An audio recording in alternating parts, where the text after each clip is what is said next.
aventuriers, bienvenue au podcast des livres-jeux.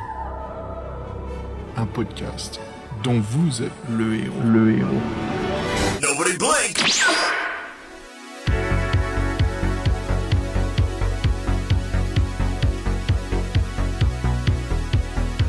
Hey, salut les aventuriers et bienvenue à un nouvel épisode du podcast dont vous êtes le héros, l'épisode 65, et bonne année 2020. Salut Fred, bonne année mec. Ouais, bonne année les lecteurs, les auditeurs, bonne année Xavier Poteau, et qu'est-ce qui t'amène par ici ça, en 2020 ?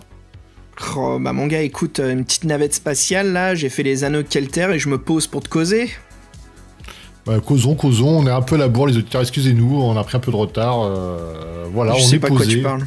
Je sais absolument de quoi quoi il parle, je sais pas, les auditeurs, je sais pas de quoi Fred parle, aucune idée.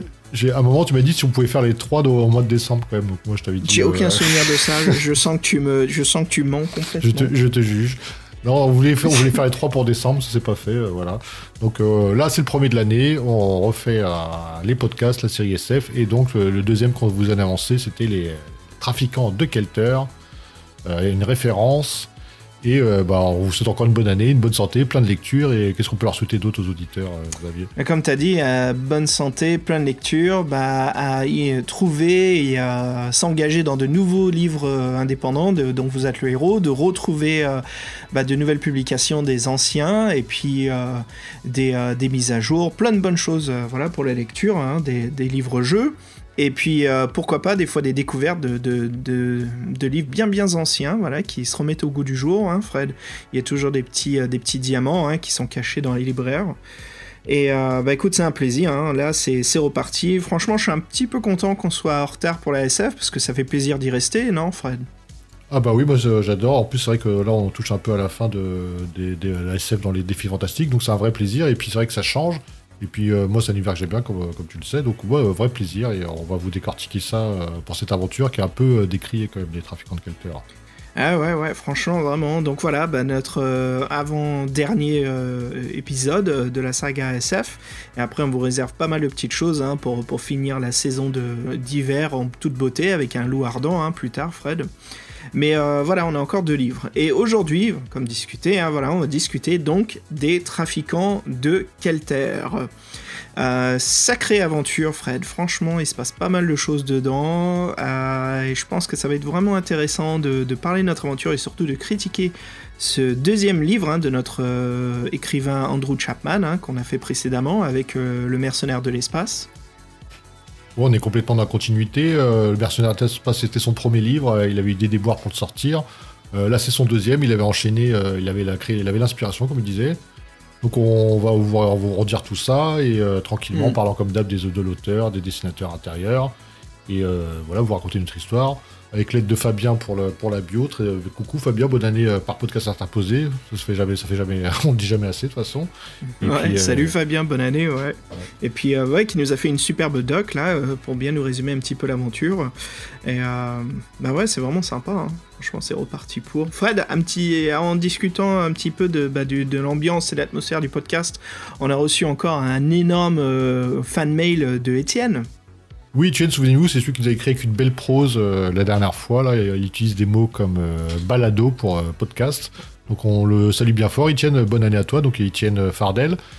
Donc il a aussi partagé un point commun avec Fabien, c'est que lui, il écoute nos podcasts sur son simulateur d'escalier. Donc il lit l'effort et le réconfort. C'est bien joué Étienne. Et donc on te remercie pour ton mail.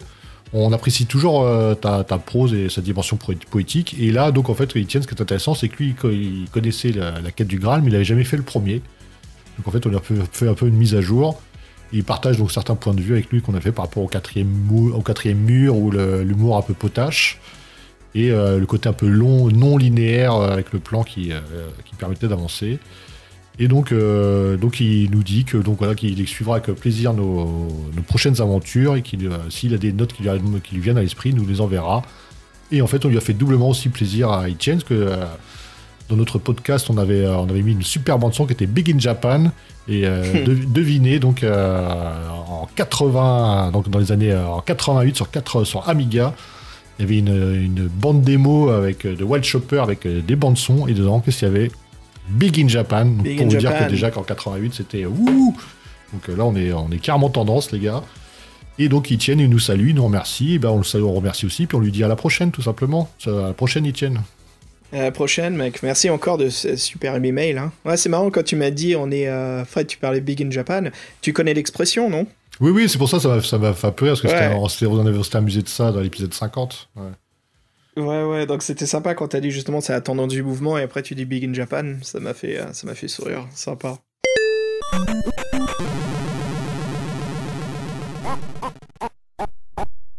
Écoute, allez, on se met dans la forme. Que mieux avant de prendre notre navette spatiale et de bifurquer et se diriger vers les anneaux de Kelter, la ceinture d'astéroïdes et de justement trouver qui sont les trafiquants du Statophile D. Fred, je te propose un morceau de Roig Biv 4 intitulé, en fait c'est un remix de Super Mario Kart de Rainbow Road de la Super NES. Hein, bienvenue en 2020. Oui, bienvenue en 2020 et bienvenue Nostalgie, quoi. Hey, allez à toutes. I told you.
Fred, fais gaffe derrière toi, la coquille bleue.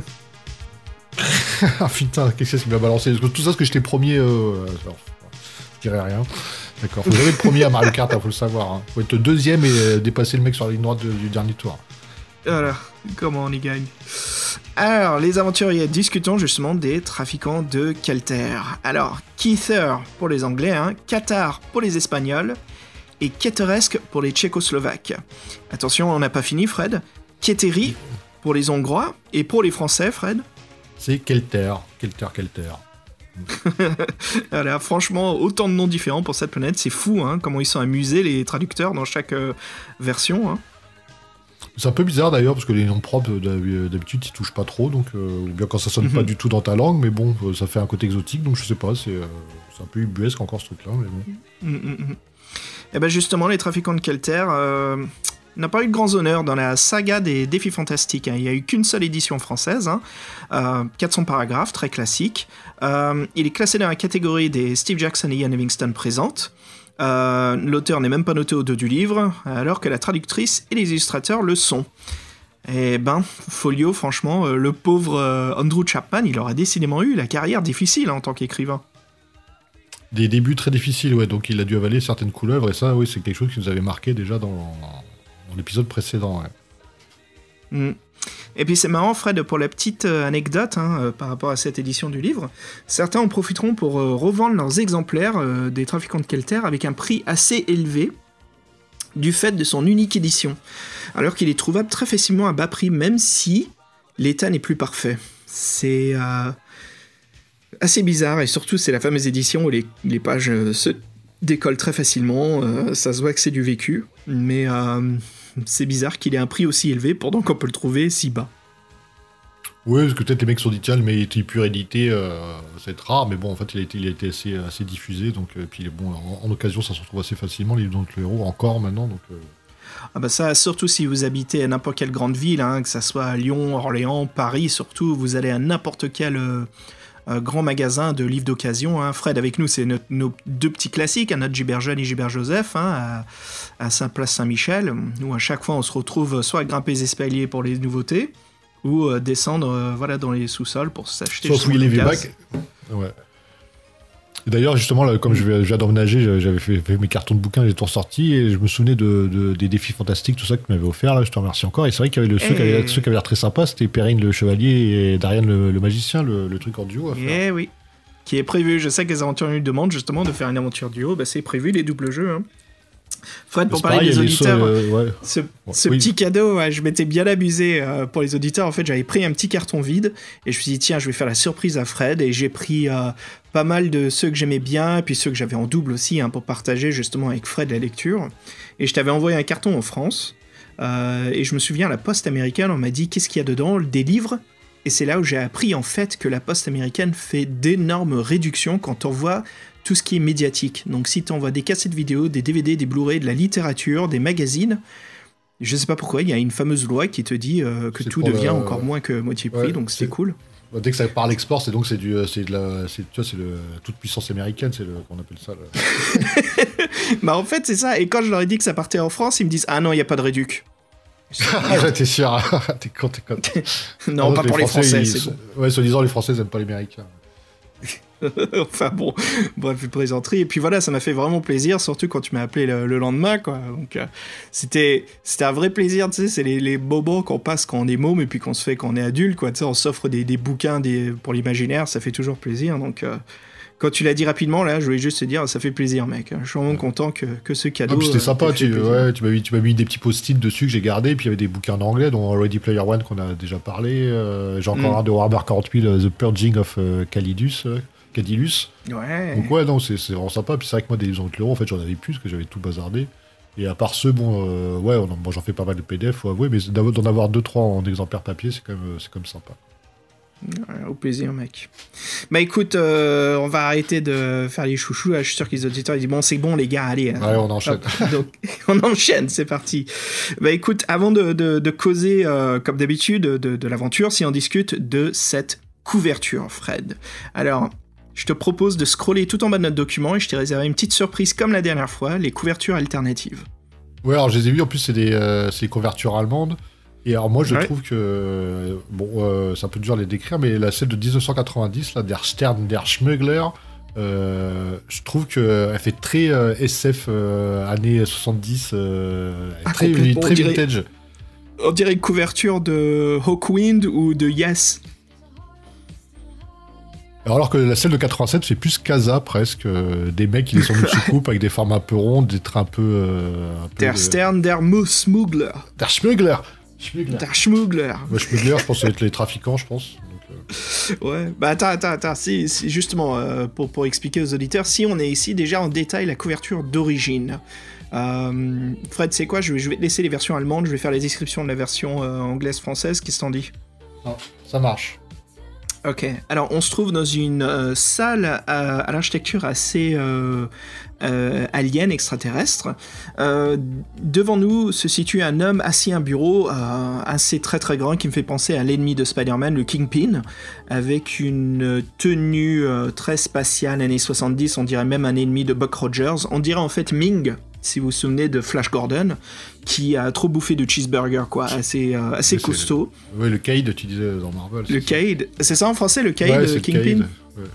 Le Cade, avec une armure à épaulière à lame aiguisée, et derrière lui se situe une grande vitraille où l'on voit justement la surface d'une planète avec un soleil rouge qui brille et deux lunes assez grandes, et justement à cause de ce soleil rouge qui brille, on a une excellente ambiance rouge atmosphérique avec une lumière verte qui vient justement de la salle où l'on se trouve, le bureau, et qui crée un super éclairage sur le caïd, où on a ce côté vert et puis le côté un petit peu plus pâle, couleur chair, avec le rouge derrière lui. Donc couverture assez chouette, Fred, moi ça me plaît. Je t'admets que c'est une de ces couvertures qui m'a toujours intrigué. Je me suis dit, mais qu'est-ce que c'est que cette scène, cette ambiance? On sent déjà... J'aime bien parce que ça fait antagoniste, on sait que c'est l'ennemi. Moi j'ai une remarque là-dessus, justement. Bah pareil, parce que finalement, je crois qu'on va... Autant le dire maintenant, tu l'as rencontré ce passage? Mais non, en fait, la couverture à mensongère, c'est bien l'antagoniste, sauf que l'antagoniste, ils lui ont changé de sexe sur la couverture. Mais oui, en fait, c'est Mama, c'est la Cruella de Vil costaud, ouais. Et puis, franchement, c'est pas du tout ça, quoi. Elle ressemble pas du tout à ça dans les dessins intérieurs. Bah, en fait, ça pourrait être... Comment elle s'appelle Zera Gross. Zera Gross, ouais. J'allais dire Mamazos. Mais non, mais en fait, l'antagoniste, c'est une femme. Pourquoi ne pas représenter que c'est une femme? Pourquoi mettre un mec? Parce qu'il y a un mec qui leur dit, ah putain, c'est une femme, ça va être facile l'aventure. Je sais pas, c'est très bizarre en fin de compte. Moi, je trouvais ça sympa. Il y en a deux, hein. Il y a deux antagonistes. Oui, mais l'autre, on a un dessin, c'est plutôt un mercenaire, il est fin, oui. Même on voit un dessin, on le voit. Bref, on voit un dessin, on le voit. Donc, en plus, un mec plutôt fin, c'est un vrai bandit. Tandis que l'autre, on dit bien que c'est une grosse rombière. Ok, en plus, c'est elle qu'on suit au départ. Et c'est vrai que pourquoi ce dessin, au lieu de représenter cette femme-là, pourquoi il représente un homme? Je comprends pas. Mais... Ouais. C'est peut-être pour faire plus intriguant, mais ça, moi, je suis une femme sur une couverture, ça m'intrigue plus qu'un mec, ça change, je sais pas. C'est assez bizarre, encore une fois, ça c'est... Ou bien le mec, on lui a dit, l'antagoniste, c'est un gros bec bouffi, vas-y, fais un gros bec bouffi. Ouais, pardon, vas-y, je t'en prie. De toute façon, ils lisent pas les bouquins, les dessinateurs, ça sert à rien. Mais toujours, ouais, c'est étonnant. Elle a des qualités, mais elle est mensongère, donc quelque part, elle remplit pas son rôle. Ça fait partie de ces fameuses, c'est une fois sur deux qu'on tombe sur des couvertures, je dirais ces temps-ci sur le podcast, une fois sur deux, qui sont mensongères. Mais voilà, ouais, c'est une séquence... Enfin, elle est à demi-mensongère, parce que ce passage existe, mais le personnage est différent. Comme une sacrée différence quand c'est l'antagoniste, pas principal, mais presque, quoi. Donc, c'est bizarre. Ouais. Alors Fred, si tu expliquais justement les couvertures allemandes Schmuggler de Der Stern, der Schmuggler. Alors commençons par l'édition allemande de 1987. Oui, alors là on voit plutôt des soucoupes volantes qui sont comme positionnées au ras du sol en stationnaire. Il y a deux mecs plus ou moins en armure qui descendent, on va dire plutôt en combinaison de conducteurs. Des dessins un peu à la Casa, j'ai envie de dire, sur une planète aride. Donc là, il y a un ciel étoilé derrière, donc on voit juste une planète aride, les deux soucoupes, les mecs qui descendent. Bon, on sait pas trop ce que c'est, si c'est des antagonistes. Bon, ça a l'air d'être des trafiquants, comme le titre, c'est Trafiquants de Kelter, donc on pense que c'est des trafiquants. Et moi, j'aime plus c'est celle de 1990, déjà, elle est plus pétante, parce qu'il y a du violet partout. Il y a une espèce de dragon violet au-dessus d'une planète tout mystique. Une nébuleuse derrière lui, ouais. Qui est en train de choper un espèce de... Comment ça s'appelle dans Star Wars, le truc qu'il a, Luke, tout au départ, là, Speeder, là, oui, un Speeder de base, là. On dirait un land Speeder 6 places dans l'espace, et le dragon va en train de le choper avec ses griffes. Très chelou. mais très mystique, mais bon, qui n'a pas grand chose à voir avec. Si, ce qu'il y a un ennemi qui ressemble un peu pas un dragon, mais bon, c'est complètement à l'ouest, mais bon, encore une fois. Bref, comme il y a du violet, je suis content, quoi, j'ai envie de dire. Hein. Ah oui, pareil, ouais, franchement, le violet et puis la nébuleuse derrière le dragon, superbe ambiance, mais je l'ai pas vécu ce passage. Toi, oui Bah non, mais c'est pas vraiment un dragon, puis c'est sur un astéroïde. Ouais, mais non, mais le monstre est pas du tout comme ça, puis il est pas dans l'espace, mais bon, pourquoi pas, après, ça fait épique, en tout cas. Ça fait épique, mais un peu old school pour un truc des années 1990, franchement. Moi, j'ai l'impression de voir un truc des années 75-80, quoi. Encore, je suis gentil. Ouais, c'est sympa. Alors, tu vois, je me demande ça, si on peut causer un petit peu de ces couvertures alternatives qu'on trouve de temps en temps. Parce que, il y a, pour l'édition UK, et qui est après traduite par Folio pour la France, la couverture est vraiment designée avec l'équipe. Donc souvent il y a des anomalies, comme on a vu une couverture mensongère, demi-mensongère comme pour celui-ci, puis d'autres où oui, en effet, c'est une scène du livre. Mais pour ces couvertures des éditions qui sont d'autres pays européens ou un peu partout dans le monde, ça dépend, est-ce que tu crois que ce sont des pièces d'art qui viennent d'une base de données qui colle sur le livre parce que ça fait cool et ça ressemble un peu à l'univers?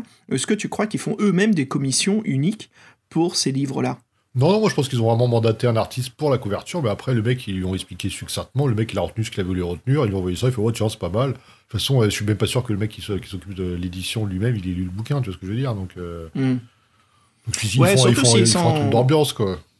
Ouais, surtout si la traduction se fait pendant que justement ils sont en train d'illustrer la couverture, en effet ça risque d'être difficile pour que le dessinateur... trouve un moment. Bah ouais, ok. Moi, je t'admets que je suis 50-50. Je sais pas si c'est des illustrations commandées dans une base de données ou en effet commissionnées pour l'édition différente du livre. Mais en tout cas, c'est chouette. C'est vraiment chouette. Et j'ai pas trouvé l'édition américaine, tu sais, des fameux... on avait vu celle du Mercenaire de l'espace qui était complètement différente, quoi. Qui était vraiment, vraiment différente.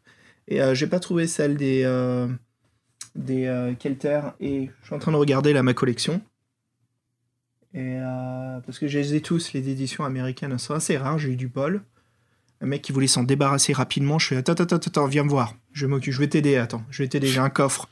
J'ai une voiture, j'ai un coffre, t'inquiète, et mais je le vois pas là. Non, je l'ai pas, je sais pas s'il y a une édition américaine justement. Et ben Fred, justement, ça nous amène à parler de l'édition, voilà, comme on discute, l'édition principale de la couverture, qui est dessinée par Terry Hawks, qu'on connaît déjà, Fred, car il était dans l'émission 54, tu te souviens, c'était... La Vengeance des démons, qui était un livre très sympa, ouais. Vraiment, vraiment sympa. Alors, il fait très peu parler de lui, malgré son abondance de travail dans les illustrations de diverses couvertures et de jeux de société. On ne sait pas son âge, on ne sait pas grand-chose de lui, c'est quelqu'un de très très très discret. On a trouvé une photo portrait de lui, et je crois que ça joue beaucoup sur cette discrétion, parce que comme son personnage sur la couverture, son visage est à moitié illuminé, et l'autre côté complètement dans l'obscurité. Donc on voit tout de suite que c'est quelqu'un peut-être qui apprécie son intrigue, mais qui aime bien aussi le démontrer dans son portrait. Non, tu veux rien ajouter, ok. Non, mais si, ça fait un peu comme les photos des auteurs derrière les bouquins qu'il y avait avant, qui étaient sympas. Et je sais pas donc si c'est une photo officielle ou pas, on semblerait que oui. C'est vrai que le visage a voté dans la pénombre. Avec la lumière studio et tout, c'est t-shirt noir, air pas pincé, mais voilà, posé, discret. Il sourit pas spécialement, donc il est là, il nous regarde, il fait voilà, c'est moi. Ouais. Alors, je suis comme mon univers, quoi. Et pourtant, c'est un peintre de très grand talent. Ouais, dis-moi.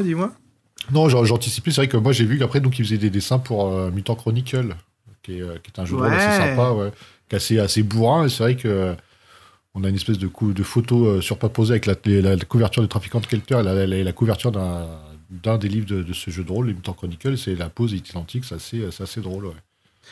Ouais, tu l'as vu le film en plus, Fred? Mutant Chronicles? Non, mais j'ai trouvé le jeu vidéo dans des années 80 sur Sega Mega Drive. Oh, j'ai pas joué à celui-là. Moi, j'ai joué à la version qui était un platformer shooter sur Super Nintendo. Oui, bah c'est la même à peu près. Ok, cool. Et il y avait un jeu de plateau aussi qui était en 3D. Tu te souviens de ça? Ah non, ça je me souviens pas de ça. Et j'ai jamais joué au jeu de rôle, mais je me souviens de quand j'étais gamin en train de lire des comics en Amérique, il y avait les publicités dans les Marvel que je lisais à l'époque du jeu de rôle Mutant Chronicles, quoi. Ils montraient les livres, maître du jeu et le manuel des joueurs. Ouais, moi, T'as déjà joué, toi? Ouais, j'ai joué à la version française, première version française. C'est assez bourrin, il y a une localisation des dégâts, tout ça. Puis après, toute une histoire, c'est un peu comme le chaos à Warhammer 40 000, il y a une espèce de truc malsain qui arrivait d'une autre dimension, qui dirige des planètes, donc il y a une espèce de religion contre ça. C'est assez bien foutu. Et l'histoire principale, ça se joue sur la Lune, donc c'est toujours sympa. La Lune qui est devenue un grand monde industrialisé, donc ambiance assez noire. Après. Chaque planète du système solaire est un microcosmos où il y a des enjeux politiques et tout ça, et il y a des corporations. Ouais, c'est assez sympa. C'est un peu fourre-tout, mais c'est sympa, ouais. Et puis c'est quand même assez bourrin. Ça me donne envie de faire un numéro pop culture, un de ces 4 sur Mutant Chronicles, parler un petit peu de l'origine et ce que c'est devenu, parce que c'est très très discret aujourd'hui. Hein. On n'entend plus trop parler. Bah, j'ai vu que, je sais plus, je crois qu'ils ont fait. Ouais, t'as dit un film, le film il est récent ou pas? Parce que. Oh, le film il date entre 2005 et 2010, je dirais, je peux me tromper. Hein. Je sais plus, j'ai entendu parler d'un truc dessus. Alors, je sais plus si c'était un nouveau jeu, un jeu de plateau, un film, un jeu vidéo, je sais pas. Mais il me semblait que j'ai revu parler de la licence il y a pas si longtemps, mais là, j'arrive pas à mettre le doigt dessus. Cool. Bref. Ouais, Bah ouais, ça me dirait bien. On verra plus tard pour cette année, pourquoi pas en 2020 pour un de nos podcasts qu'on fait un petit peu alternatif. Hein. On en fait moins que les livres dans The Héros, mais voilà, ça nous fait une petite pause détente. À chaque fois, on s'éclate bien. On en a pas mal en plus prévu cette année. Bref. De toute façon, tout est ouvert, voilà. Tout est ouvert, rien n'est whatever. J'abandonne. C'est vrai qu'après Terry Hawks, il est très talentueux. Il semblerait qu'il n'exerce plus à ce jour. Mais on l'utilisait beaucoup on faisait appel à lui pour ses talents de créateur, pour les belles illustrations dans le fantastique, l'horreur ou l'extravagance. Et c'est vrai qu'en fait, les trafiquants de lecteurs, peut-être que vous-même la connaissez, la couverture, parce qu'en fait, Folio faisait sa pub avec. C'est souvent la couverture qui mettait en avant pour vendre la licence. Ouais, c'était à l'époque où ils étaient en train de traduire pas mal, et puis en fait, ils les relâchaient par lot, donc il y avait un peu un côté exclusivité, ou comme quoi il fallait vraiment soyez chez votre marchand de livres, libraire, parce que voilà, ils allaient s'en sortir plusieurs à l'époque. Après, nous, moi je suis arrivé un peu plus tard, Fred, donc quand j'allais au libraire, ils étaient pas tous là, mais il y avait déjà une bonne trentaine. Une partie, ouais. Bah, c'est vrai qu'ils font partie de la première salve, entre guillemets. Ouais, c'est ça, première salve, ouais, tout à fait, ouais. En parlant de salve, petite salve des années 50, Fred, si tu nous parles justement de l'illustrateur intérieur Nick Spender. Ouais, Nick Spender, qu'on a une jolie photo, lui aussi, donc lui, il est posé devant un rideau rouge. Il est mis en scène, appuyé sur ses deux bras, il nous regarde fixement. C'est peut-être un fan de Twin Peaks, hein. Ouais, j'allais dire, j'ai pas osé faire la référence. Bon, son rideau est un peu moins rouge, il y a des motifs floraux, ou je sais pas quoi, donc il est un peu moins hardcore, le gars. Donc Nick Spender... Donc il est britannique, il a pris le dessin à l'école des beaux-arts de Epsom, qui est une école très réputée. Il avait là-bas un certain professeur qui s'appelait Frank Empson, du nom de l'école, qui est le créateur d'une série SF qui est très connue dans les années 50, qui s'appelle Dan Dare. Monsieur Oz, Dan Oz, c'est ça? Dare, c'est oser, non? C'est pas ça? Ouais, oser, c'est ça, ouais. Donc c'est Dan qui ose. C'est difficile à traduire parce qu'en anglais, c'est pas un jeu de mots, mais c'est un petit accolage. C'est Peter Parker, les choses comme ça, ça colle bien ensemble. Ouais. Donc là, Dan Dare, quoi. Mais en français, il aurait un nouveau nom tout court pour faire un jeu avec. Ouais, mais ça veut dire, en gros, pour dire Dan qui ose tout. Bon, bref. Dan qui ose tout. Donc voilà, Pilote du futur, le sous-titre, avec là, ça fait un peu Flash Gordon, faut reconnaître, quoi, les 50, quoi. Donc celui qui nous intéresse, Nick Spender, à la fin de ses études, il a travaillé comme directeur artistique dans l'édition. Il a décidé de se lancer en illustrateur indépendant dans les années 80, il voulait un peu plus de liberté. On l'a beaucoup fait appel à lui pour les couvertures de Doctor Who, par exemple. Mais c'est un peu il y a une monotache, donc au bout d'un moment, il a voulu se diversifier, et il s'est rendu compte que pour avoir une avance financière, le mieux c'était les dessins pour l'édition jeunesse. Donc il s'est collé. Et donc il a lui-même réalisé son rêve de faire une bande dessinée en tant que scénariste. Et il a choisi le thème historique appelé The Dam Busters. Et donc il y a un look très rétro dans cette BD, une couverture qui est faussement abîmée par le temps. Et en fait, maintenant, il travaille toujours dans la publicité où on lui demande de faire des images un peu vintage. Donc, on a quelques travaux de lui et franchement, oui, c'est du bon boulot. Et qu'est-ce qu'on pourrait dire d'autre sur lui ? Bah, franchement, comme Terry Hawks, on ne sait pas grand-chose de lui. Nick, il s'occupera des illustrations intérieures, de Trafiquant de Kelter. Et puis Fred, pour en parler un petit peu plus de ces illustrations, sont un petit peu curieuses, avec beaucoup de similitudes avec des personnes ou des personnages que l'on connaît tous les deux à notre milieu pop culture. Alors Fred, pourquoi pas faire un petit jeu si on discute donc du principal antagoniste, mais pourtant celui qui a moins de flair qu'on avait dit que Zeragros, donc qui est Bomb Babette. Et Bomb Babette, il y a une illustration de lui. un mec dans un manteau long en train de nous viser avec une coupe de cheveux assez spécifique. Alors Fabien, il nous disait qu'il nous faisait penser donc à Deux flics à Miami de Don Johnson. Et Fred, tu dirais qui, toi? Moi, je dirais Descartes. Exactement, je pensais aussi à ça, quoi. Je dirais vraiment Deckard de Blade Runner. Il y a un peu ce style-là, et on se demande justement si Nick Spender s'inspirait pas de certains personnages, parce que si on continue, on parle du deuxième antagoniste, Zeragros, celle qui est supposée être sur la couverture. Elle a des cheveux noirs avec des rayures blanches très cruelles, et ça te fait penser à qui? Ouais, la Cruella de Disney, l'espèce de même tache blanche. Ou sinon, on pourrait dire la famille Adams aussi, elle a pas ça, la mère de la famille Adams. Morticia? Ouais, pas une bande blanche sur le côté où je confonds. Non, tu confonds avec quelque chose d'autre, je crois. Et Morticia, elle est très vampirella, elle est très fine, on dirait une vampire. Ouais, elle a pas de bande blanche. Ouais, ça fait un peu Cruella, mais sachant que le dessin, elle est vraiment immonde, la Zeragros, mais elle a son nom de famille. Et donc, elle a des bourses, ouais. En plus, quoi. non, je t'écoute, ça me fait marrer quand tu l'as décrit, quoi. Il y a des boutons sur la gueule, les boursouflés, les traits pas sympas, quoi. En plus, elle est pas gentille, donc tout pour plaire. Bon, ça va, t'as fini de chialer, là? Ouais, non, mais c'était marrant, mais moi, franchement, ça m'a un peu déçu quand... J'ai pas compris, parce que j'ai fait assez vite la relation, qu'en fait, le dessin, ça la représentait elle. Je me suis dit, mais pourquoi ils l'ont pas mis une femme? Et pourquoi ils nous ont mis un mec? C'est quoi ce délire? En fait, c'est ça va un truc qui m'a tenu en haleine tout le bouquin, quoi. Peut-être que la couverture, c'est une femme, quoi. Oh, bah là... je suis d'accord, non, en effet, je trouve pas du tout, mais peut-être que... Je sais pas ce qui s'est passé avec Terry Hawks, et puis comme on avait eu, difficile de le contacter, on ne saura jamais. Et on a d'autres personnages aussi qu'on retrouve dedans. On a un mec qui a une illustration dans la pénombre en train de nous viser avec un flingue. Il me fait vraiment penser à l'inspecteur Columbo de Peter Falk. À la même dégaine, les cheveux et tout, ce regard. Et puis il y a un autre personnage qu'on retrouve un petit peu dessus. C'est marrant parce que Fabien il nous parlait justement de la ressemblance. Et le dernier, il dit que ça le faisait penser vraiment au jeune George Lucas à l'époque de THX et du premier Star Wars. Pendant que moi, si tu veux, c'est un mec qui est penché à un bar avec des lunettes noires, barbe, moustache, cheveux noirs. Moi, il me fait penser plus à John Romero. Bah, il est bien portant en plus, ouais. Donc on voit plus du John Romero que du George Lucas jeune, ouais. En tout cas, c'était sympa ce petit moment, quoi. Alors, parlons vite fait j'ai un point que je voulais discuter avec toi, Fred. Je sais que ça va plus dans la partie critique, mais comme on parle de Nick Spender, je voulais en causer vite fait. Après, on peut s'agrandir là-dessus plus tard. Mais ces illustrations d'intérieur, je trouvais qu'il y avait deux types d'applications que faisait Spender.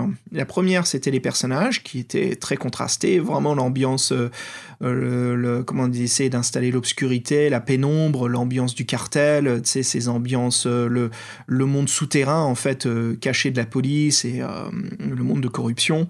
Donc on sent cette ambiance-là à chaque fois qu'on voit des personnages, mais dès que ce sont des décors géométriques, des vaisseaux, des passerelles, des mondes cybernétiques ou robotiques ou science-fiction, je l'ai trouvé très vide, il n'y avait pas de contraste, c'était du surlignage en fait. J'avais l'impression de voir des dessins à colorier.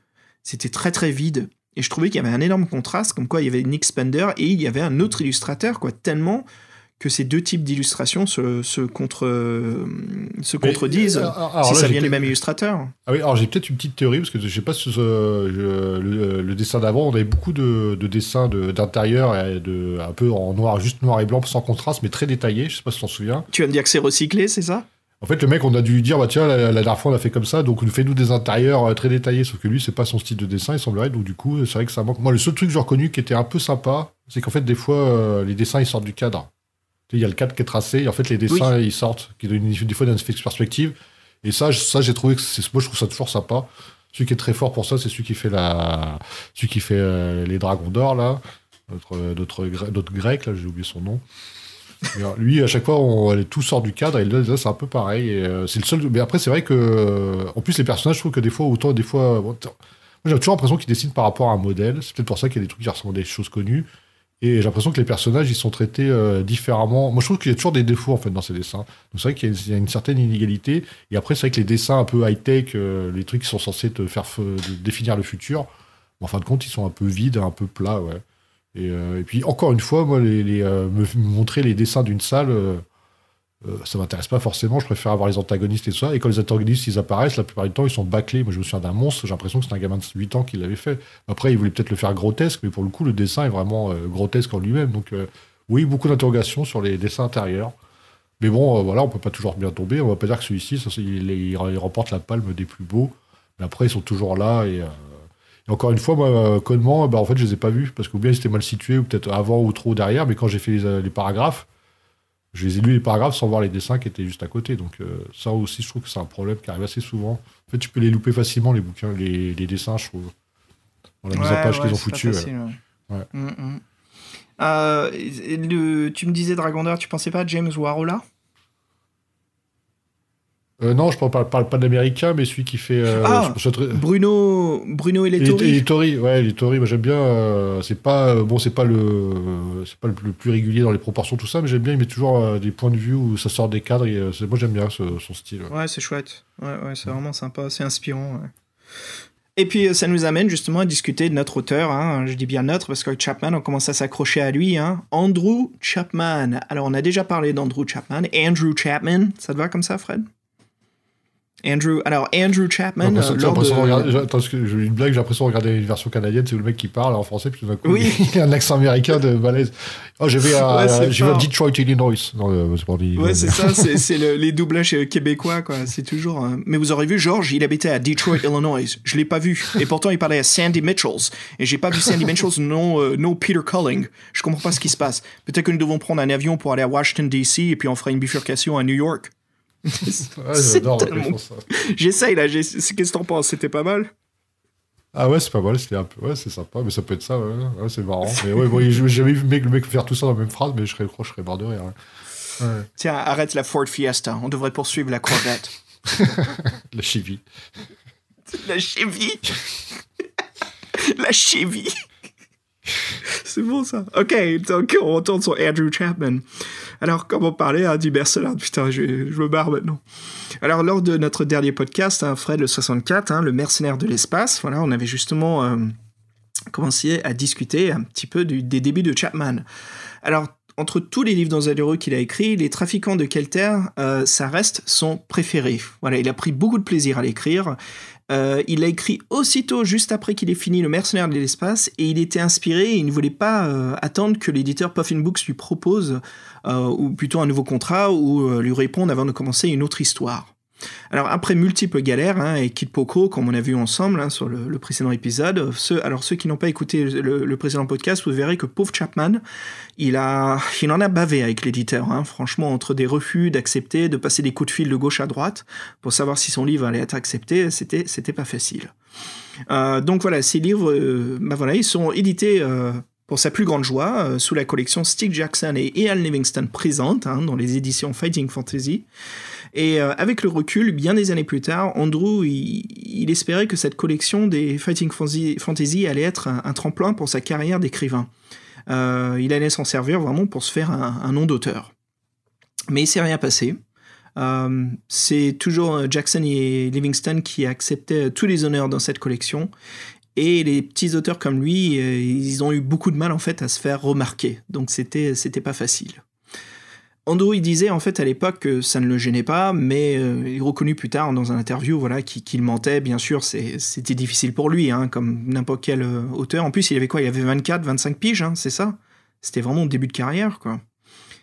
Et il disait, il était agacé au plus haut point, il interrompit volontairement ses contrats avec Puffin Books après la sortie de son livre, et le dernier qu'il a fait justement pour Puffin Books, Fred, c'était le Défi sanglant sur l'océan, ouais. Défi sanglant sur l'océan, voilà son 3e. Quand il s'aperçut que dans un journal local, on avait invité Steve Jackson et Ian Livingstone à un festival pour la série des défis fantastiques, le journal prétendit que le défi sanglant sur l'océan avait été écrit par ces deux hommes. Donc forcément, c'est très difficile pour un auteur de lire un article comme ça. Le journaliste de l'article n'avait pas remarqué en fait le nom du véritable auteur, qui était écrit en tout petit à la 5e page du livre. Et là, c'est difficile à lire, mais en même temps, ça se comprend. C'est la goutte d'eau qui fait déborder le vase. Et voilà, pas facile pour lui, quoi, Andrew. Il a vécu beaucoup de frustration avec Puffin, quoi, une carrière assez difficile. Ouais, et donc on est doublement plus heureux de lui rendre hommage par le podcast, sachant qu'il a été soutenu par sa boîte d'édition et voilà, qui comme la façon dont c'est passé après, ça l'a un peu dégoûté du métier, j'ai l'impression. Donc, Andrew, si tu nous entends, nous on t'aime bien, voilà. Ouais, Andrew, si voilà, je parle même pas français, alors je tourne dans mes freins. C'est génial, n'empêche s'il écoute, je suis pas contre. Tu sais quoi, si on essaie de le contacter, on fait un interview, qu'est-ce que t'en dis? Oui, on peut toujours essayer, hein. Mais bon, t'as vu On comme essaye. Ouais, pourquoi pas. Mais il faut demander à Fabien alors. On va lui faire écrire un mail en anglais, le pauvre. Non, je vais m'en occuper. Si c'est de l'anglais, je vais le faire avec Fabien. Et puis voilà, et tous les deux, on peut l'interviewer. Ça serait chouette. On fait comme on a fait avec merde. Tillman Games. Tillman Games avec Neil Ranson. Avec Neil Ranson. On fait une traduction à la russe, à la polonaise. Ah oui, c'était du boulot, ça. Je m'en souviens. C'était du boulot, mon gars. Mais ça serait cool de parler un petit peu avec Andrew. T'imagines, il nous dit qu'il est bilingue, il parle français. J'attends de voir. Ok, bah ouais, on va contacter, on va voir ce que ça donne. Hein. Souvent, on contacte pas mal d'auteurs, hein, juste pour dire aux auditeurs, mais ça répond pas souvent. Hein. On a beaucoup de mal. C'est comme ça. Hein, c'est peut-être du passé pour eux. Peut-être qu'on les intéresse pas. Oui, puis putain, ça fait 40 ans des fois, donc les mecs, ils ont une autre vie, quoi. Ils ont pas que ça à foutre, la nostalgie peut la reprendre aussi, comme nous. Et il y a une dernière personne qu'on n'a pas mentionnée, grâce à qui on a cette version française folio, Gallimard, qui est la traductrice, qui est Anne Blanchette. Ouais. Yep. Justement, on aime bien parler des... Bah ouais, non, on aime bien parler des traducteurs et traductrices de folio. Bah Fred, parle-nous justement de Anne Blanchette. Ouais, bon, on sait peu de choses sur Anne en définitive aussi, à part qu'elle est spécialisée dans les traductions de livres pour la jeunesse. Elle travaille exclusivement pour Gallimard Folio. Et Trafiquant de Kelter, c'est le seul livre dont Zutlero qu'elle aura traduit. Et en fait, pour se marrer un peu comme ça, si vous connaissez, elle a traduit, celle qui a traduit en français le best-seller Babe le cochon devenu berger, donc Babe, le fameux film, qui a été écrit par Keith Smith. Et donc voilà, on a fait le tour. Et maintenant, avant de vous emmener dans les anneaux de Kelter, là où se passe le trafic et comment s'appelle la drogue déjà là? Mec, c'est un nom de virus cette connerie, le Statophile. Oui, d'accord, le staphylocoque, donc la grippe qui fait planer, je suis pas sûr que c'est génial. Nous, on va essayer de... What the fuck? Ouais, si t'es bien, mais t'es pas bien, c'est pas génial, quoi. Hein? T'entends pas, là? T'entends pas les motos dans la distance? Non, j'entends rien, moi. Bah justement, on va se taper un bon morceau de... Imagine cette scène, là, vite fait. T'entends des moteurs qui démarrent, tu vois des bikers de l'espace qui se battent dans une station spatiale qui est en train de se diriger pour s'éclater sur une planète lointaine. Tu vois un petit peu la scène? Pas mal. Bah je te propose justement le morceau de Billy and the Breakers qui s'intitule Firebird.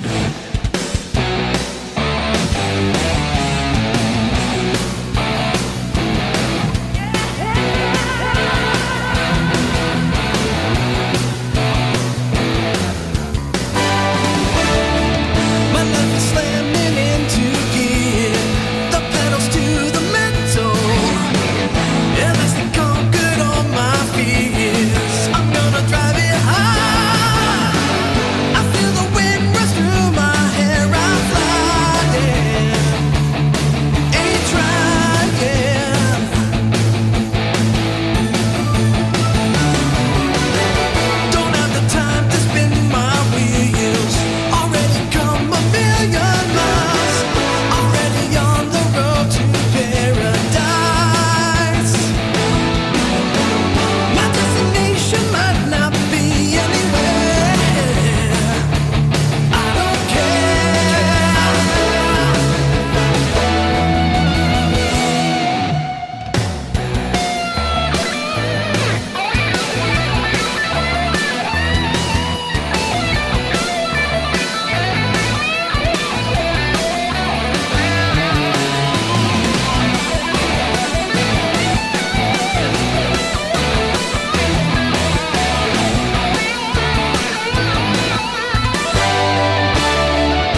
Yeah. Pas mal, non? Bah comme d'hab, pas mal du tout même.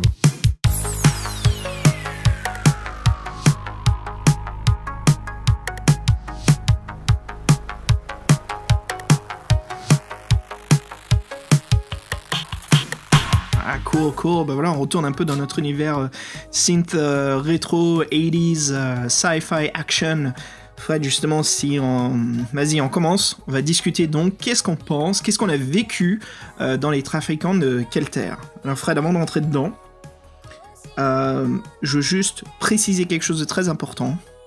Tu sais quoi, je vais préciser après que tu nous expliques un peu de quoi parle l'histoire, qu'est-ce qui se passe. Tu nous fais un petit résumé rapidos là, de ce qui nous amène au paragraphe numéro 1. Je ne me souviens plus trop de ça. Tu veux que je le fasse? Non, oui, on se fait pas. On a un agent des stupes incognito en marchand de chocolat, c'est ça? Ouais, c'est ça. Bon, enfin, Oasis, vous êtes des denrées, comment ils disent, des produits de luxe extra-galactiques. Et quand on ouvre la boîte, on se rend compte que ce sont des petits chocolats. En même temps, moi j'y crois en crédibilité, malgré que ça sonne stupide, mais en effet, s'il y a un monde extraterrestre, je pense que le sucre et le chocolat seraient reconnus comme des drogues très dangereuses pour d'autres systèmes solaires. Enfin bref, voilà, pour s'amuser. Donc justement, on est un agent des stupes. Notre mission, c'est justement de trouver qui sont les créateurs et les dirigeants du réseau de Statofield D, une drogue qui est en train de détruire pas mal de systèmes. C'est un peu la méthamphétamine voilà, qu'on a de nos jours, qui sont justement dans l'espace. Et on est à bord d'un vaisseau et voilà, on doit se lancer dans le système Kelter, et qui comporte trois mondes, si on veut, pour enquêter. On a donc la planète de Kelter, des astéroïdes, la couronne d'astéroïdes, et puis le troisième lieu, Fred, qui est justement une nébuleuse, c'est pas ça, non? Où il y avait un... Oui, c'est le système d'Aleph Cygni, je crois. En fait, on arrive... Aleph Cygni, ouais. Donc ouais, très très sympa ce début, ça fait très monde bac à sable, comme les jeux modernes, les sandbox games, voilà, on commence notre enquête. Alors, quand j'ai commencé à jouer, je peux te dire à peu près quoi, au bout d'une dizaine de paragraphes, ça me faisait penser à quelques trucs. Alors pour citer un petit peu les atmosphères, Fred, ça me fait penser à Space Quest de Sierra Interactive. Tu te souviens de ce jeu d'aventure? On était vraiment petits, Attends, le titre me dit quelque chose, mais là, ça revient pas, là. Space Quest de Sierra, c'était Space Quest, ouais, où on joue Roger Wilco, et on était un petit bonhomme, et justement, on devait se combattre contre des ennemis extraterrestres, et il y en a eu plein, je crois qu'il y en a eu 7 au total. 7 Ouais. En fait, c'est à commencer avec les jeux Sierra Point and Click par sec, donc où tu cliquais sur les objets, et puis après, il fallait taper des verbes, ou taper des commandes, justement pour faire des actions. Voilà, si c'était clic sur la porte, il fallait taper ouvrir porte. Après, ça a évolué dans le point and click graphique, qui donc avait des plans de caméra plus intéressants. Les jeux commençaient à avoir un peu plus un design très connu à cette époque-là par LucasArts, avec ses grands jeux comme The Dig, Sam & Max, Full Throttle. Bon, Full Throttle, c'est arrivé bien plus tard, c'était leur dernier. Mais voilà, et puis après la troisième génération, c'est quand c'était quasiment du dessin animé, comme Leisure Suit Larry Love for Sale, donc Larry 7, Roger Wilco, and The Spinal Frontier, c'est le dernier. Et puis après, ça a évolué en, comment ça s'appelle? La dernière phase, qui était la phase vidéo, qui était le FMV, le Full Motion Video. Alors je sais pas si tu te souviens, comme The Beast Within, Phantasmagoria 1 et 2, Sierra qui était... Phantasmagoria, je m'en souviens bien de ce jeu-là, c'était une tuerie à l'époque. Bah, il filmait les acteurs sur écran, et puis c'était un style qui était fait pour le puzzle, mais qui servait aussi pour faire des séquences interactives, comme dans les Wing Commander 4 et 3, et justement qui avait des séquences avec Mark Hamill, et j'ai oublié le nom, le mec, super acteur pourtant, qui jouait Buzz, ou Biff, dans Back to the Future, qui jouait son copilote. Enfin voilà. Oui, ouais, acteur, ouais. Et comme quoi, il joue bien les mecs sympas, en fait, c'est marrant. Mais voilà. Donc ça faisait penser un petit peu à un jeu graphique aventure, si tu veux. Le fait que je peux cliquer, ce qui était en gros, je me rends un paragraphe, quoi. C'est comme si je me rendais à une destination. Bien sûr, je sais qu'on peut faire l'analogie de tous les livres dont le héros sont dans ce cas-là, mais voilà, celui-là me faisait penser vraiment à science-fiction, et son design, en fait, comment Chapman écrivait les paragraphes, me faisait vraiment penser à ça, quoi. Il y avait un côté très très chouette. Et l'ambiance du livre, la saga de Kelter, me fait penser à une série qui est contemporaine, hein, qui est assez big ces temps-ci, qui est The Expanse. Tu connais The Expanse ? Bah en fait j'avais déjà noté... noté... The Expanse. Ouais, The Expanse. Ouais. J'avais déjà noté moi dans ma liste et on en a reparlé il y a pas longtemps, mais j'ai pas encore regardé. Ouais, ça me fait penser à voilà, ça, les auditeurs qui connaissent The Expanse, ça me fait penser un petit peu à ça. On se balade, il y a un réseau de drogue. Là, il n'y a pas de révolution dans Kelter, mais pourquoi pas, voilà. Fred, à quoi ça te faisait penser, toi, l'ambiance du livre ? Et il y a une dernière ambiance, mais je t'en parlerai un peu plus tard, et je crois que les auditeurs se rendent compte déjà avec la BO qui est derrière nous pendant qu'on discute du livre. Bah, en fait, moi, je trouve que c'est assez une enquête, en fin de compte. Et moi, un peu, et puis avec certains dessins, ça m'a fait un peu penser, entre guillemets, à Blade Runner, mais bon, légèrement, quoi. Et bingo. L'ambiance noire, poisseuse, et puis... Mais après, non, j'ai vu moins de références que dans l'autre, où l'autre, j'avais l'impression que c'était un donjon mis à la sauce SF.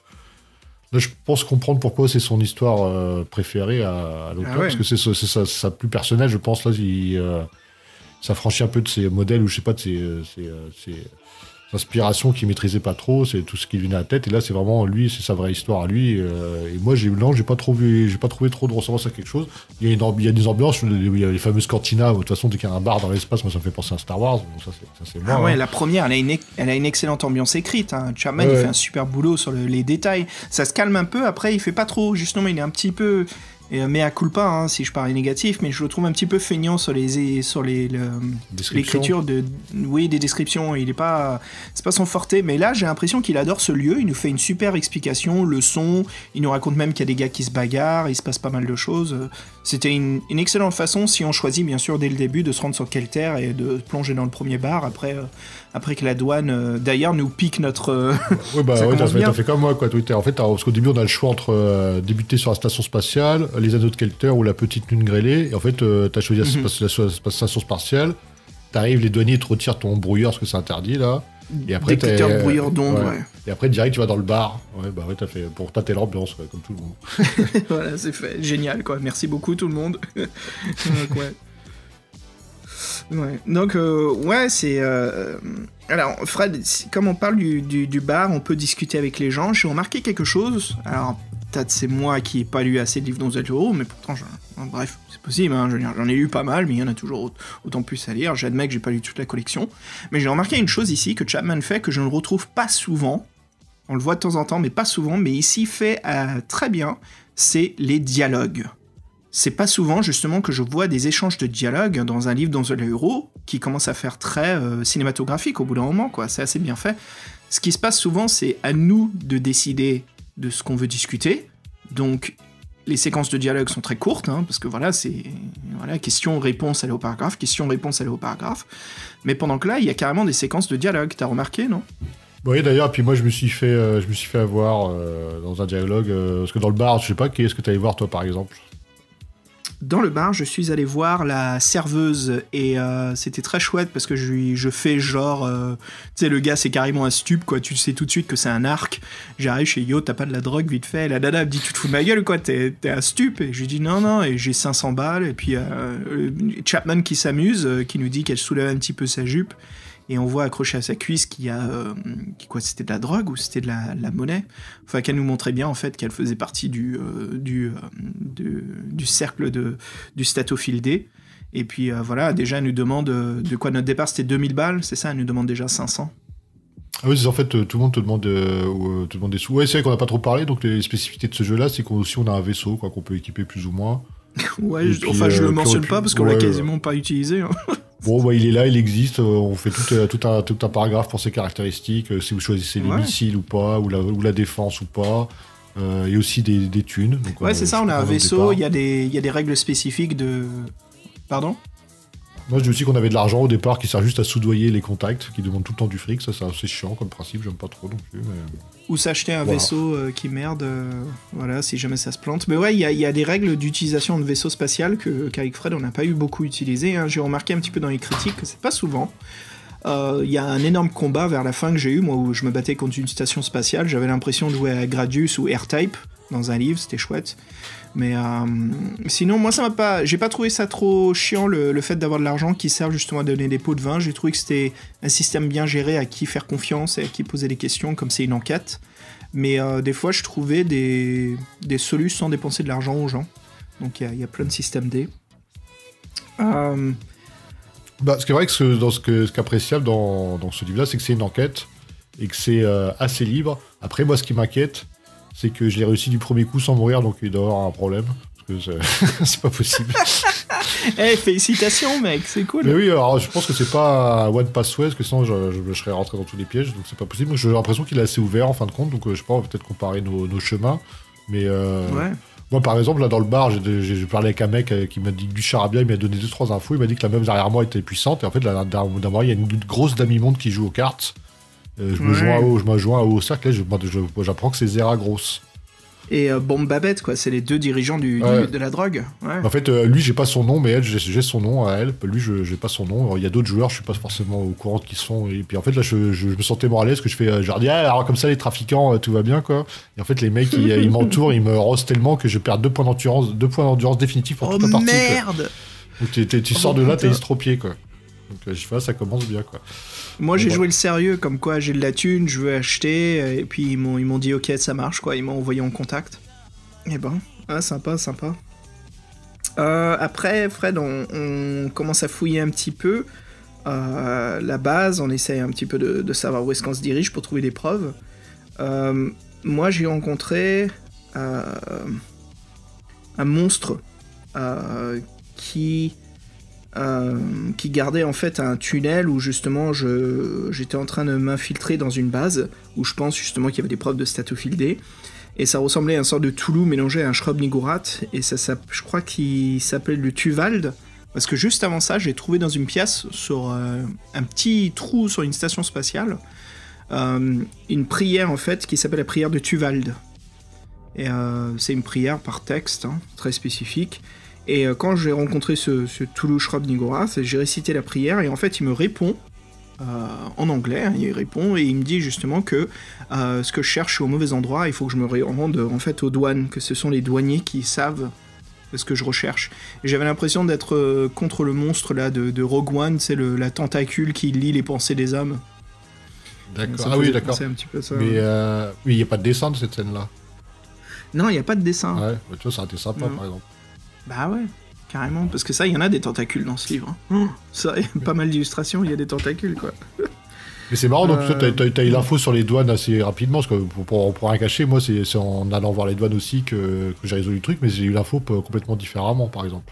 Dis-moi comment tu l'as eu, toi. Moi, je l'ai eu via un monstre, alors génial. Ah, moi, en fait, j'ai eu quelque part, mais avant d'arriver quelque part, j'ai fait une enquête dans la station, là.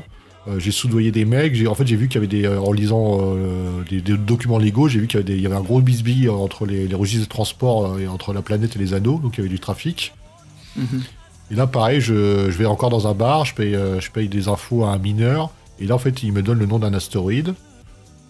Par contre je vois que il y a un dessin, je vois que il y a une fourmi robot qui m'observe, une fourmi robot espion. Oui. Ouais, moi c'était une guêpe. Ouais, ou une guêpe, mais ouais, c'est peut-être une guêpe, t'as raison.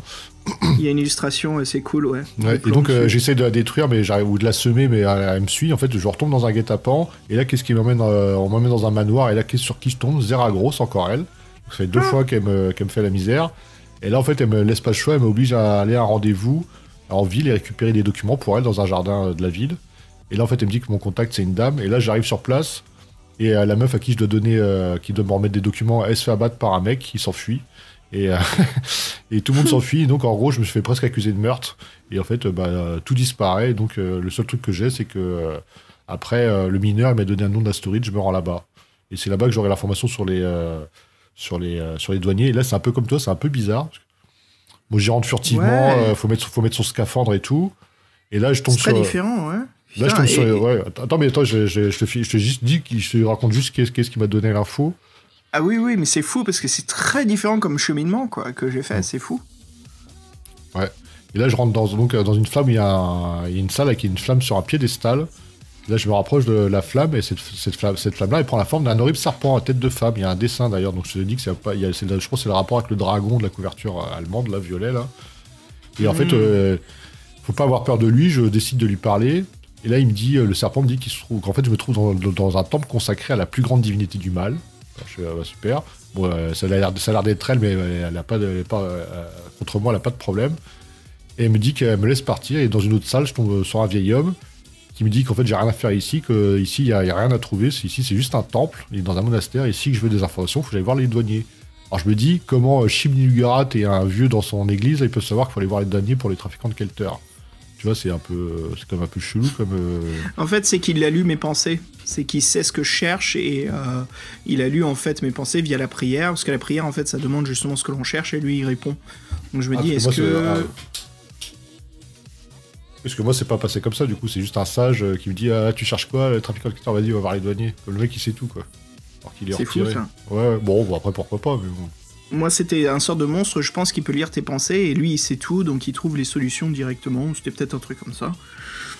Bah écoute, moi, c'était très différent pour en arriver là, parce que ouais, je vois le Tulu-Niggurath, je récite la prière, voilà, et il me dit voilà, en route pour les douanes, hein, c'est là que je cherche. Donc quand je vais aux douanes, je me cache un petit peu, je me fais au fil, et je me dis, bon, allez, il faut que j'aille tout de suite dans le bureau du patron des douanes, hein, le dirigeant, le chef. Et j'arrive dans un bureau, il y a une plaque sur le bureau, c'est écrit Zach Calensus. Voilà, donc je dis, ok, c'est lui que je cherche. Je me cache, j'attends qu'il arrive. J'attends qu'il se pose, je suis derrière la porte, tu vois, je ferme la porte. Et je sors mon pistolet laser, et je le braque. Et je lui dis, bon, il est temps de parler, vieux. Et lui, il me prend pas au sérieux, donc je le plaque, et je commence à lui dire, je vais te torturer. Sinon, si tu me donnes pas les informations que je veux. Le mec, il commence à causer, il me dit justement, oui, c'est eux qui faufilent, ils savent très bien ce qui se passe avec le Statofield, que ça passe à travers les douanes, qu'il y a une équipe qui le laisse passer. Et je sens qu'il me ment, parce que c'est comme c'est Chapman qui écrit les dialogues, il joue un petit peu sur les mais, donc, et puis après il te dit en narrative que tu sens qu'il cache quelque chose, mais t'en es pas sûr, donc il te donne le choix de forcer l'interrogatoire un peu plus. Donc je lui colle le pistolet dans le bide, tu vois, j'appuie un petit peu sur les gâchettes, moment très classique, hein, de faire causer un mec. Et il me dit justement, il me relève un indice, comme quoi il sait où le lieu c'est, il connaît la tour, ou l'endroit où justement il se cache, et c'est pas très loin des douanes. La tour Isocèle. La tour Isocèle, ouais. Donc c'est là où je me rends à la tour Isocèle. C'est des bureaux abandonnés, moi il n'y a plus rien que j'y suis, et il y a un message d'évacuation qui est signé par Zeragros et Bombe Babette. Je me dis, merde, peut-être qu'ils savent justement qu'on est sur leur piste et ils effacent les preuves. Et il y a des coordonnées géométriques, X, Y, Z, voilà, ou XY plutôt, hein, qui indiquent en fait où ils sont, et donc je décide de piquer une navette et de me rendre à ces coordonnées qui sont sur une île, l'île du Serpent, j'ai oublié comment ça s'appelle, bref, peut-être je me souviens d'autre chose, mais c'était une petite île, voilà, qui est un petit peu loin, donc je m'y rends par vaisseau. Toi, tu l'as fait tout ça aussi ? Ouais, sauf que moi, en fait, en allant aux douanes, moi, je suis carrément allé dans les hangars de réception. Là, je me suis caché dans un vestiaire, et là, j'ai vu carrément les douaniers corrompus faire passer les trucs de drogue. Donc, en plein flag, je les ai arrêtés. Et sous la menace, ils m'ont donné des infos, et donc ils m'ont donné la tour Isocèle, et ils m'ont donné le nom d'un satellite sur l'orbite L16. Donc, ni une ni deux, comme toi, je suis allé à la tour Isocèle qui était vide.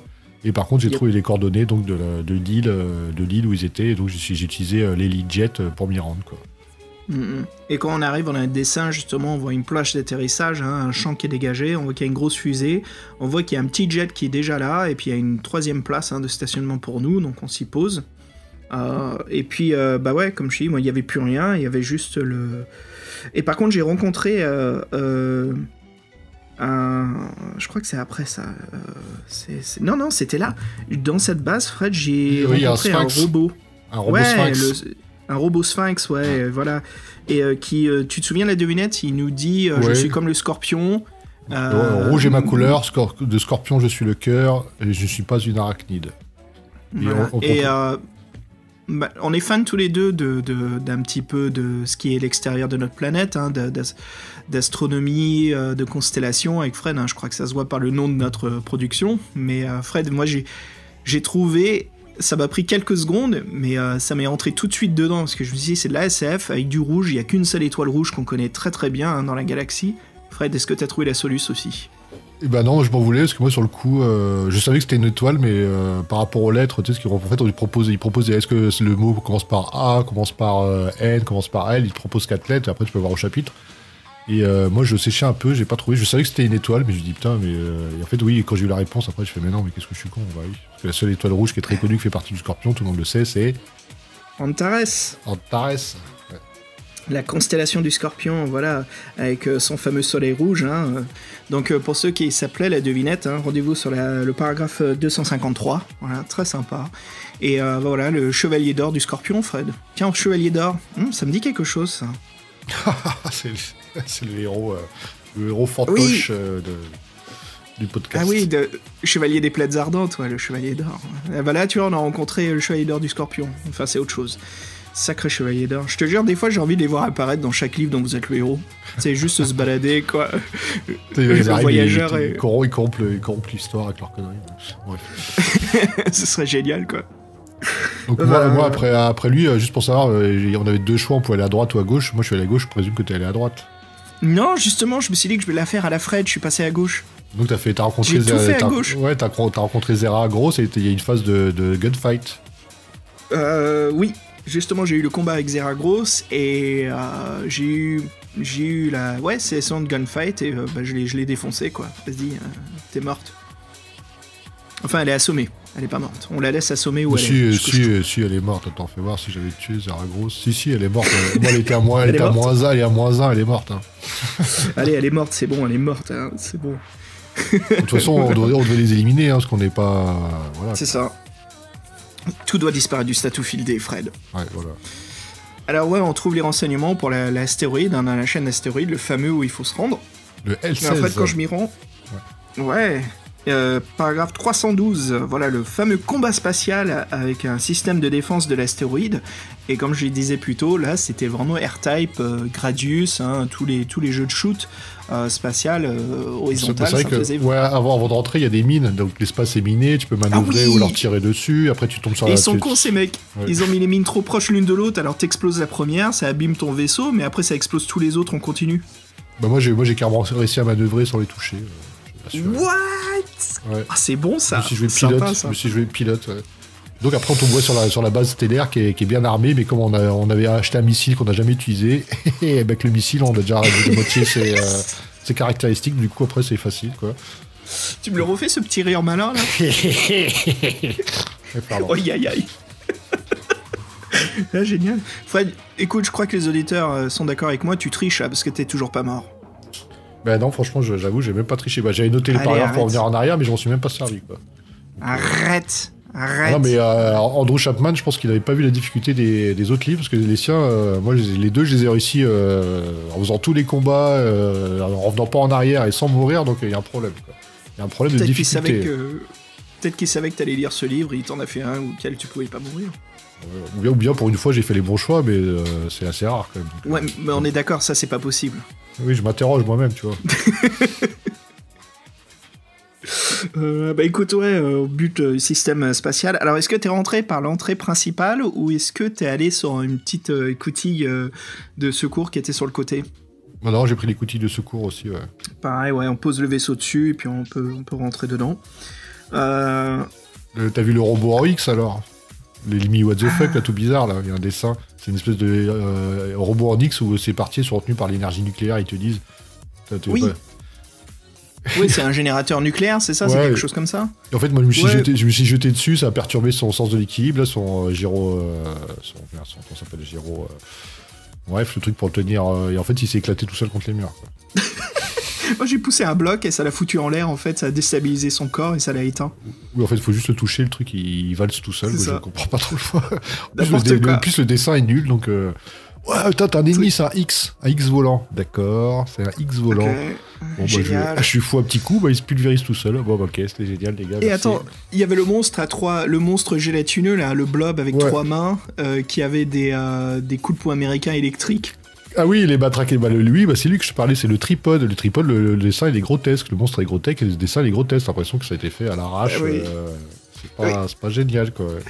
Bah moi en fait ce que j'ai fait c'est j'ai trouvé un entrepôt, il y avait du statut fieldé, j'en ai pris un petit peu en preuve et je l'ai jeté au visage et ça l'a assommé, donc j'ai pu le passer sans combat. L'autre, il s'en va carrément, on en a ras le cul, quoi. Ça y est, le dessin, il t'a tellement dégoûté que tu le tires du podcast. Non, parce que moi, je fermais la fenêtre. Ouais, pas de soucis, j'en profite. Bordel. Bah écoute, si justement, ça nous amène à la référence Total Recall de Billy Bomb Bomba. Billy Bomb Babette. Putain, ça m'énerve ce nom. Billy Bomb BBB, moi, Babette. ça fait penser à Big Black Bus, mais c'est pas grave. Autre référence. On dirait l'ennemi de Space Adventure Cobra, des fois, je te jure, on dirait un des méchants avec les longs pifs, là, Billy Bomb Babette, avec son duplicata Total Recall, mais en fait, ce ne sont pas des hologrammes, Fred. Non, mais en fait, mais en fait, pour tomber sur lui, il y a comme une salle avant, qui est une salle sphérique avec à 360 avec un bouton rouge à l'intérieur, il y a plein de portes, et moi j'ai pris celle de gauche, et donc t'as pris encore celle de gauche? Ouais, je t'ai suivi. Je vais faire à la Fred dans cette aventure. Mais non, mais là on fait la même aventure, c'est pas drôle. Mais je pensais que t'allais faire autre chose, quoi. Bah non, mais moi je vais à gauche. Hein. Après je change quand ça marche pas. Par contre, il y a des boutons après. Il y a une salle où il y a plein de boutons partout, il faut appuyer, il y a au moins 7-8 paragraphes possibles. 6 paragraphes, je crois. Ouais, mais moi, du coup, j'ai pris la bonne salle, je suis tombé directement sur lui, et là, donc, il y a les fameux miroirs, et pareil, j'ai fait le bon choix, parce que j'ai décidé de traverser le miroir, je l'ai plaqué au corps à corps, et je l'ai enchaîné, quoi. Donc, c'est ça, combat au point. Par contre, avant, j'ai quand même appuyé sur un bouton rouge qui était au-dessus de la porte, et je me suis fait électrifier. Donc, j'ai perdu la vie juste avant le combat final. Moi, j'ai pas appuyé sur le bouton, là, tu t'es fait avoir. Tu vois, c'est un piège que tu te fais avoir, ouais. Voilà, c'est bon, j'ai morflé. Et après, je me suis dit, bon, peut-être je vais la faire à la Fred. Je suis allé à gauche en pensant justement que j'allais crever ou il allait m'arriver quelque chose.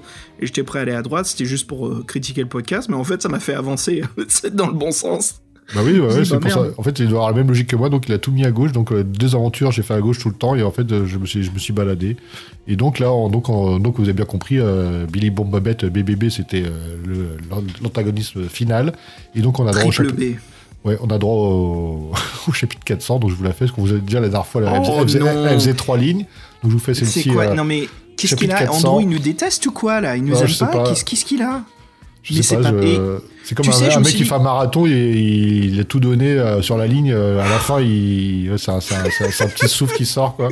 Donc le chapitre 400, je vous le fais quand même. Vas-y. Alors, en capturant Billy Bomb Babette, vous avez éliminé le chef du réseau des ados de Kelter. Toutes nos félicitations. L'organisation des trafiquants de stupéfiants est maintenant totalement démantelée. Votre mission est un succès total. Merci, au revoir. Petit cabochon pour faire style, quand même. Allez, c'est plié. Oh, je te jure, quand j'ai vu ça, je me suis dit, Andrew, tu nous refais la même connerie qu'avant, là, t'exagères, oui. C'est ton 2e livre. Oh là là. Oh, je te jure, j'ai fini ça, je suis sorti du bureau, je me baladais dans l'appart, je me dis, mais... Et j'étais là à parler à moi-même, je fais, Andrew, qu'est-ce que tu fous? Tu sais, j'avais envie de l'engueuler, je fais, mec, tu sais, genre, il est dans le bureau d'à côté, j'ai envie de taper à la porte, même pas, je donne un coup de pied dedans comme un Spartan, et je lui dis, mec, tu me refais ça, là, s'il te plaît, tu m'écris au moins 2-3 pages. Là, c'est bon. Oh là là. Mais pourtant, il y avait... Court, jeune homme, oui. Écoute, j'en profite pour critiquer dans ce cas-là l'univers, là, c'est bon début pour la dernière partie du podcast. Fred, il y a vraiment une superbe ambiance, je trouve, dans le livre. Moi, j'ai beaucoup aimé l'aventure, j'ai vraiment aimé, et pourtant j'ai regardé les avis, les critiques, on est très 50-50, hein. Il y a des gens qui aiment ok, hein. Il y a vraiment personne qui aime beaucoup ce livre, enfin je suis sûr qu'il y en a, hein, mais des critiques que j'ai trouvées en ligne, beaucoup de gens qui sont ok, ouais c'est sympa, je dirais 3 sur 5, et puis il y a beaucoup de gens qui disent 2 sur 5, personne ne trouve que ce livre n'est très mauvais ou très bon. Mais moi, j'ai beaucoup aimé l'ambiance. L'ambiance Blade Runner du début, l'investigation, le fait qu'on peut se balader, très jeu d'aventure, et j'ai trouvé que c'est ça le potentiel des livres-jeux, voilà, c'est vraiment de profiter d'un monde, c'est un monde ouvert, on peut choisir où l'on veut aller, et par-dessus tout, il y a un scénario qui est intriguant, on s'y accroche. Moi, franchement, j'avais vraiment envie de trouver les Statophile D. Quand je rencontre la serveuse, là, qui me montre sa jambe, comme quoi elle a le moyen de me montrer, de me faire une vente, elle me montre après au patron. Le mec des douaniers, je l'interroge. Il y a toute cette ambiance que je me faufile. Après, je monte dans le vaisseau et j'explore les anneaux, je vais sur l'île. Je me suis dit, franchement, j'ai vécu une bonne ambiance, ça m'a beaucoup plu, et j'ai trouvé qu'Andrew, il a fait un super boulot là-dessus. Ça faisait très... Blade Runner, sans vraiment, ça fait un peu spy adventure, mais sans vraiment trop, ça restait plus cyberpunk un petit peu, hein, même pas un petit peu, complètement. Moi j'ai senti le cyberpunk, quoi, donc ça fait toujours plaisir. Ouais. Mais, et puis la fin de merde, quoi, c'est dommage. Mais voilà, moi j'ai trouvé vraiment que c'était super l'ambiance. Et toi alors, qu'est-ce que t'en penses de l'ambiance du livre? Qu'est-ce que t'en penses en général, quoi? Bah, moi, content de l'enquête, et puis content aussi d'avoir eu sentiment de progresser, et puis jamais être bloqué, parce qu'on a déjà fait des livres de héros où tu dois faire Londres, Paris et Rome, t'as loupé la pizza à Rome, t'as loupé l'aventure, tu vois, je caricature un peu, mais... C'est bon, cette analogie, là. Mais ouais, mais au moins, je veux dire, bon, moi, j'ai pas été frustré par ce jeu-là, je l'ai trouvé assez cohérent, les ennemis étaient des vrais ennemis, j'ai passé un bon moment. Après, j'ai trouvé un peu court. Je sais pas si c'est moi, mais je l'ai trouvé. Vous avez dû vous voir. C'est peut-être au fait qu'on a fait le même chemin aussi. Là, on peut pas comparer vraiment. Mais j'ai trouvé assez court et assez facile. Ce qui est pas déplaisant des fois plutôt que être frustré totalement. Mais moi, je trouve qu'il, malgré son ambiance, moi je trouve que son ambiance elle reste juste en promesse et qu'il n'arrive jamais vraiment à l'installer totalement. Et donc il y a toujours pour moi un petit bout d'inachevé. Ouais. Et autant dans le dernier, c'était assez basique, mais au moins on avait des intrigues, on avait des jeux de logique, on avait des ennemis qui étaient un peu plus divers et variés. Que là, bon, ça reste un univers, on va dire, des trafiquants d'armes, donc c'est des antagonistes humains, tout ça. Bon voilà, moi c'est pour ça que je dis que oui, quand tu disais pas de franglais, mais c'est vrai que c'est assez tiède en fait. Moi je trouve que c'est pas exploité totalement. Et c'est un peu bête parce qu'on a l'impression que la science-fiction, les défis fantastiques, c'est un peu... relégué au second rang. Et alors moi je trouve que voilà, c'est un truc qui est resté à l'état de promesse, tout simplement. Ne serait-ce que les règles du vaisseau qui pourraient être sympas, parce qu'on a déjà fait une aventure avec un vaisseau qui te sert vraiment, et là en fait ça te sert juste à accéder à la base finale, quoi. Même, on a même fait un où c'était des mechas qui se transformaient à la voilà, donc, et puis on n'arrêtait pas d'en changer, tu regardais bien les caractéristiques, tu vois, je préfère être rapide, je préfère être blindé, je préfère avoir des armes, voilà, donc tu choisissais vraiment ton mecha en fonction de ce que tu voulais faire. Et puis le tien il se crache dans la ville, donc tu cours à pied dans la ville et tu trouves un autre robot vaisseau abandonné, t'as les stats tout de suite. C'était super ça, franchement, la grande menace des robots, je crois qu'il mérite un peu plus qu'on lui donne, quoi. Il y a vraiment une aventure épique là-dedans, intéressant cheminement aussi, possibilité de monde ouvert, très bien fait. Ouais, c'est ça, c'est du tiède, moi je comprends vraiment là-dessus. Moi j'ai beaucoup aimé l'intrigue, mais après les méchants, les ennemis, c'était emmerdant, c'était pas emmerdant, c'était ennuyeux, voilà. C'était ennuyeux, c'était pas nouveau. Pourtant, Belly Bomb Babette et comment s'appelle l'autre là ? Zeragros. Zeragros, ouais, tu vois, il y avait du potentiel, mais encore une fois, je me demande si c'est pas. Après, je fais de la spéculation, mais tu sais, Andrew Chapman qui galère pour faire accepter ses livres, est-ce que justement, le fait que c'était tellement difficile pour lui, ça se reflète un petit peu dans son amour pour l'écriture, tu vois, pendant qu'il est en train d'écrire les histoires ? Est-ce que tu sens cette frustration qui commence à lui piquer un peu sa fantaisie et son imaginaire, ou est-ce que il est jeune aussi, il débute dans l'écrivain, et tu sens justement ce début, tu sens un petit peu ce fait qu'il apprend, qu'il commence à créer du script, du scénario, qu'il commence à apprendre à gérer, parce qu'en effet on commence très fort, avec de grosses explications, hein, comme ce premier bar, cette douane, tout est vraiment bien détaillé, on a un premier paragraphe qui fait quand même 2 pages, hein, c'est ça ? Oui, bah, il y a l'intro juste avant, quoi, comme d'hab, quoi. Ouais, c'est ça. Mais il y avait une ambiance bien expliquée. Ah, il y avait aussi un défaut que je trouvais dans les systèmes de règles. Ça, je voulais le mentionner. Fred, en fait, on nous apprend qu'on a des pilules qu'on peut avaler qui nous restaurent 5 points de vie. Mais il faut lire toutes les règles qui sont très répétitives de tous les livres dont vous êtes le héros. Donc, si vous êtes un lecteur avide, voilà, vous avez l'habitude des règles. Bon, il n'y a rien de nouveau. Hop, saute au paragraphe 1. Vous allez rater pas mal de choses qui sont un petit peu cachées dans 2-3 paragraphes de habilité, chance et endurance, quoi. Donc, tu les avais lus, ça, toi, tes 5 pilules ? Bah oui, parce qu'après, il y a les crédits aussi qui sont juste après. Mais de toute façon, moi, franchement, les pilules, j'en ai utilisé une. Donc, après, en plus, moi, j'ai pas des cartes. Aussi, j'avais des bonnes caractéristiques, j'étais un peu au-dessus de la moyenne. Sauf en endurance, où j'étais pas terrible. Mais non, ouais, moi, la mission, ça a été une formalité. Et puis, des combats, il n'y en a pas tant que ça. Hein.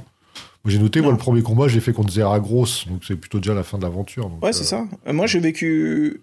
Ouais, j'ai eu 3 combats, hein. Zeragros, la base spatiale avec le vaisseau, et puis après le bombe Babette, quoi, triple B, hein, c'est tout. Bah, tu rajoutes le tripode juste avant, voilà, ça fait ça fait très Blade Runner, finalement, quoi. Il y a 2-3 gunfights, c'est tout, et le reste, en fait, c'est de l'investigation et de l'ambiance. Et encore, l'ambiance se dissipe au fur et à mesure de l'aventure, elle devient moins en moins présente. J'ai trouvé qu'il y avait peu d'ambiance décrite dans le livre. Il y avait une séquence sympa que j'avais, moi, où je devais traverser... C'était vers la fin, mec. Je devais traverser un puits où il y avait des tentacules, des monstres tentacules circulaires. Ah oui, exact. Oui, on était sur des anneaux, là. Fallait sauter. Ouais. Ah oui, ça, c'est où, ça ? Ah, c'est pas sur la c'est l'île. après le robot en X. Voyons, c'est après le robot C'est à la en fin. X. Ouais.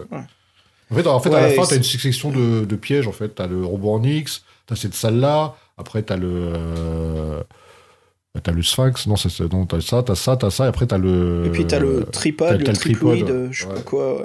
Le tripode avec les coups de poing électriques américains. Ouais. Ouais, mais c'est... tu sens une évolution quand même. Franchement, je vais pas... Je vais pas être trop... Enfin, non, je vais être sincère. On sent une évolution du mercenaire de l'espace. Là, c'est sûr que ça fait moins donjon. Il y a un peu plus d'ambiance, il y a un monde, il y a un univers, il y a une intrigue, et l'intrigue, elle marche. Franchement, elle me captive. C'est pas une excellente intrigue, hein, mais ça marche pour un livre dans le héros. C'est sympa à savoir. On s'approche, on discute, on interroge, et j'ai trouvé vraiment chouette le système de... C'est pas le système, mais les dialogues écrits. Les dialogues étaient intéressants, ça donnait vie au personnage, ça donnait en fait de la... Tu sais, c'est comme n'importe quelle écriture d'un perso. Si tu lui donnes du physique, du dialogue, tu commences déjà à lui donner du caractère. Tu lui donnes du caractère, il paraît plus vivant, et toi, tu commences à te donner de l'empathie. Donc moi, voilà, c'est ça, à force que je lisais l'aventure, je commençais à m'accrocher un peu plus aux personnages à qui je rencontrais, parce que Chapman, voilà, il se faisait chier, il écrivait du dialogue, il écrivait un petit peu du physique, et on commençait à s'en rendre compte. Mais... au fur et à mesure de l'écriture, voilà, on sent que ça se dissipe. On sent qu'il se fatigue ou il y a quelque chose qui manque. Hein, de plus en plus on lit, de moins en moins il y a de détails, de choses, quoi. Et puis après, tu arrives au paragraphe 400, il y a quasiment que dalle. C'est peut-être ça, en fait, c'est un entonnoir inversé. Il commence fort, et puis après, il n'y a que les mécanismes qui l'intéressent, et après, il finit son histoire, et voilà. C'est fini. Et basta. Ouais. Et après, c'est... voilà. Ah ouais. Un petit peu comme comment le studio Puffin l'a traité. Hein. Au début, beaucoup d'enthousiasme, puis du oui, du non, du oui, du non, du oui, du non. Puis à la fin, du oui, mais sans mettre son nom sur la page de garde, quoi. Au point où même les journalistes oublient que...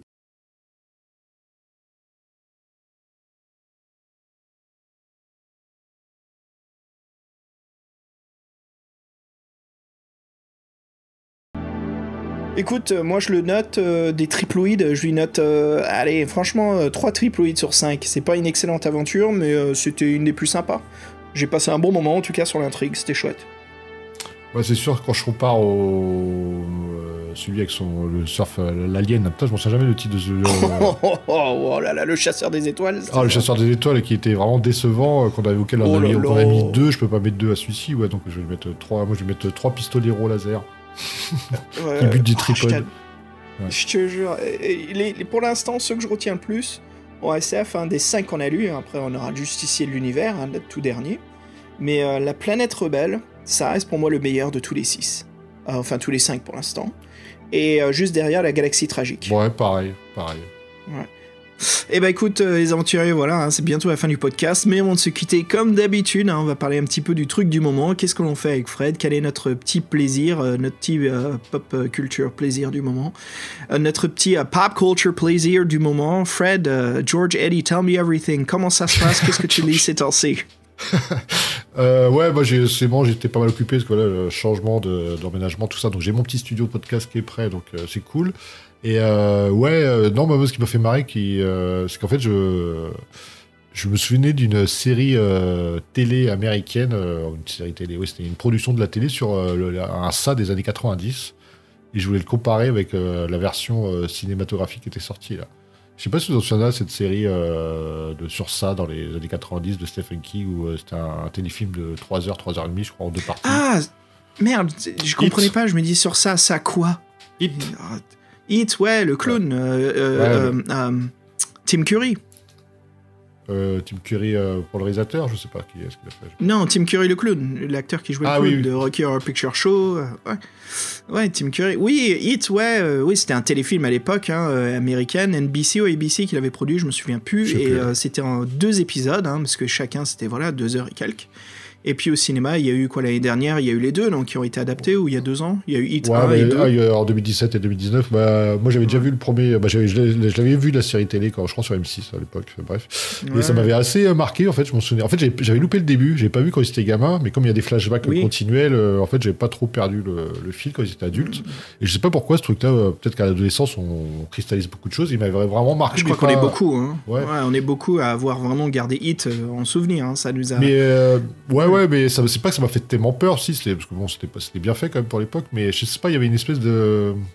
Ça me parlait, cette espèce de... Les gamins qui sont adultes, et puis il y avait comme une espèce de relation qu'on voyait entre les personnages, ça marchait assez bien. Et c'est vrai que la version moderne, les effets spéciaux sont mieux faits, mais je trouve que les personnages sont complètement bâclés. Donc là, j'ai revu que le premier, je l'ai vu 2 fois, du coup. Et ouais, je trouve que les gamins, ils ont pas du tout la même aura. D'ailleurs, on fait moins la distinction entre eux que dans la série télé. Je trouve ça un peu dommage maintenant, le traitement qu'il y a au cinéma de faire des histoires, tout mettre dans l'esbrouf, dans le paraître. On va faire une scène qui nous fait peur, ça va faire peur, mais en fin de compte, que derrière, les personnages, ils sont pas travaillés. Et tout ça, en fait, moi, j'arrive plus à m'identifier dans les personnages, dans les films, parce que c'est assez compliqué quand même quand tu veux ressentir des trucs. Et je trouve surtout, que c'est un peu surtout loupé, si quoi. c'est des blockbusters, les blockbusters, tu sens que c'est vite fait, hein, c'est très programmé, c'est très dirigé par ceux qui ont la thune et souvent pas par les artistes. Quand ça arrive à la fin, vers le master cut, hein, donc j'ai même pas eu envie de regarder la suite, tu vois, donc la deuxième partie, donc je verrai ça à l'occasion. Évite. Oh là là là là, qu'est-ce que ça m'a gonflé au cinéma, j'avais l'impression de voir une anthologie d'horreur. Chaque séquence, c'était comme un petit film d'horreur, ça m'a gonflé, quoi. Ouais, donc aucune continuité. Si, je veux dire, c'est l'histoire, c'est suit le livre, hein, c'est très exact, mais c'était la façon dont c'était réalisé, c'était, je sais pas pourquoi, les gamins ils se séparent tous, et en fait ça crée des petites séquences individuelles où chacun, va chercher quelque chose, l'horreur arrive, l'horreur se passe, le clown quasiment les tue, ils s'échappent, et ils se retrouvent tous ensemble. Donc voilà, le film au bout d'un moment se divise en mini-histoires, et ce qui me gonfle surtout du réalisateur, c'est qu'à chaque fois qu'il y a un moment qui fait peur, il t'ajoute une petite blague ou un moment humoristique. Donc tu restes jamais dans la peur en fait parce qu'il te donne de la rigolade juste après. Et ça, je trouve ça naze, quoi. Ça abîme tout de l'horreur. Il y a des moments où ça se fait. Ouais, c'est normal, tu vois, quand tu regardes Les Griffes de la Nuit. Les 3 premiers, il n'y a pas d'humour. C'est plus tard, quand la série commence à se fatiguer, ils innovent en donnant à Freddy Krueger un punchline en fait. Il fait des blagues quand il tue les gens. Il fait de l'humour, tu vois, mais c'est la série qui évolue, parce qu'on a déjà eu pas mal d'épisodes où c'est sérieux. Tu vois, le 2e Griffe de la Nuit, je pense que c'est celui que tout le monde déteste, comme le 3e Halloween, moi je trouve que c'est les meilleurs, parce que c'est ceux qui font quelque chose de différent. Et en fait, moi je suis pas spécialiste des slashers, malheureusement. pas comme toi. Ouais, je vais pas... Ouais, non mais je sais pas, non mais c'est vrai que je trouve ça assez décevant le cinéma en ce moment, voilà, je sais plus qu'est-ce qui va au cinéma. Ah, il y a des bonnes choses pourtant, hein. Moi j'ai vu... j'essaye de trouver des trucs, je suis plutôt en train de regarder des films des années 70 et 80 que j'avais pas vu, tu vois, ou refaire des classiques. Il faut évite les films commerciaux, si tu veux, les clichés qui sont là juste pour faire de la thune. Écoute, j'ai vu 2 films, si tu veux, je te les propose. J'ai vu Knives Out de Rian Johnson, qui était super. Très bonne intrigue policière avec comment il s'appelle, James Bond, l'acteur.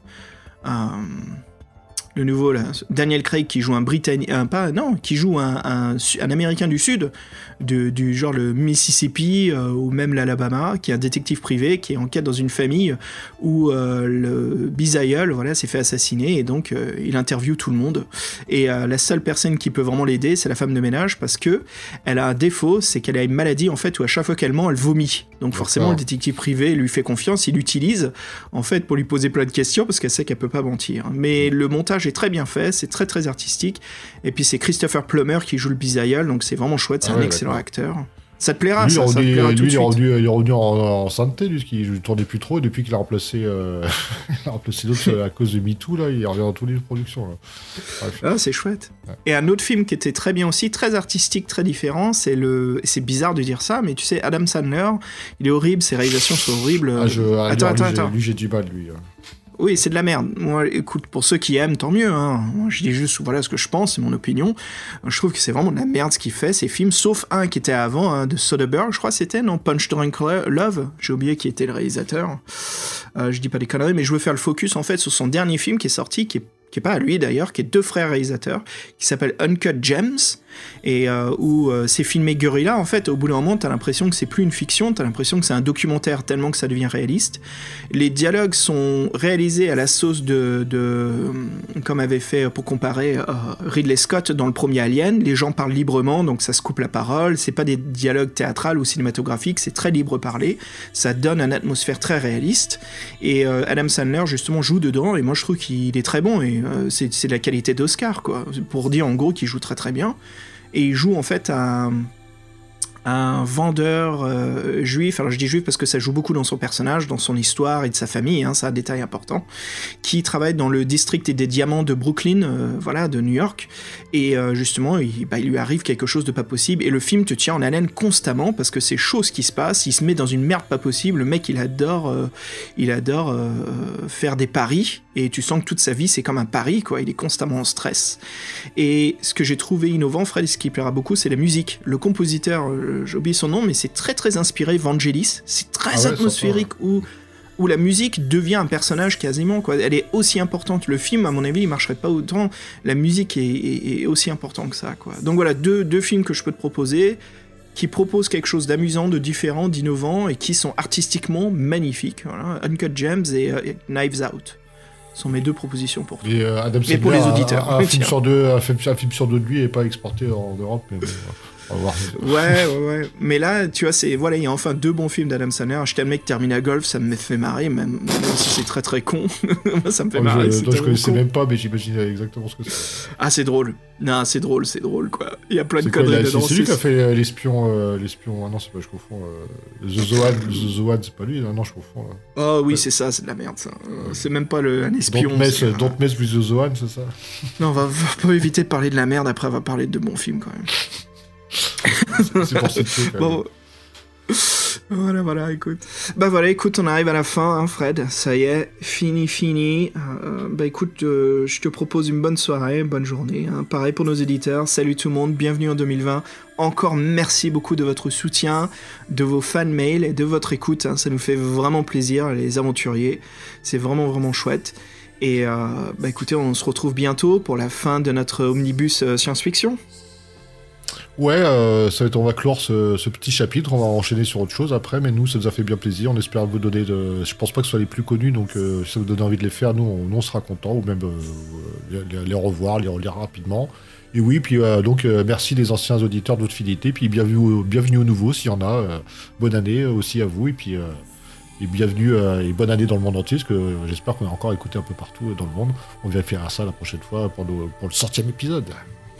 Yeah, salut aux Québécois qui nous écoutent au Canada, hein, partout dans le monde. On a aussi du Japon, on a même des personnes en Afrique centrale, ce qui est assez chouette. Donc salut tout le monde là-bas, et puis salut, hein, tous les auditeurs partout dans le monde, un vrai plaisir avec Fred de faire cet épisode. Fred, et puis j'en profite pour faire juste une interlude, je sais pas si tu le sais, mais Joe Dever a écrit un défi fantastique intitulé Freeway Warrior, qui est basé sur l'ambiance et l'univers post-apocalypse Mad Max. Ouais, si, j'en ai entendu parler, forcément, donc c'est toujours cool. Je me suis dit, tiens, après la saga SF, j'aurais bien voulu faire une saga post-apocalypse, mais il n'y en a pas autant que ça, quoi, finalement. Bon, on se les réserve, entre 75 et 100 sera pas mal, quoi. Ça nous fera... Ouais, ce serait sympa, ouais. Voilà. Allez, les aventuriers, on se quitte sur... Fred, qu'est-ce que tu dis, toi ok, comme avant, mise en scène. On est tous les deux sur la planète Keither 4. On vient de faire notre braquage. Il y a la Lamborghini néon avec des reflets violets, pourpre et rose bordeaux qui passe devant nous. C'est notre voiture de fuite. On a la thune, on monte à l'intérieur et on se tire. Elle pousse des ailes et on s'en va vers les anneaux de Saturne. Ça me fait penser à un jeu vidéo. Voilà, j'ai le thème pour cela, hein, d'un artiste vraiment excellent, Miami Nights 1984, d'ailleurs l'un des pionniers de la résurrection du synthwave, hein, un retour vraiment en 2009-2010 où la musique commence à se créer, vraiment à se fonder.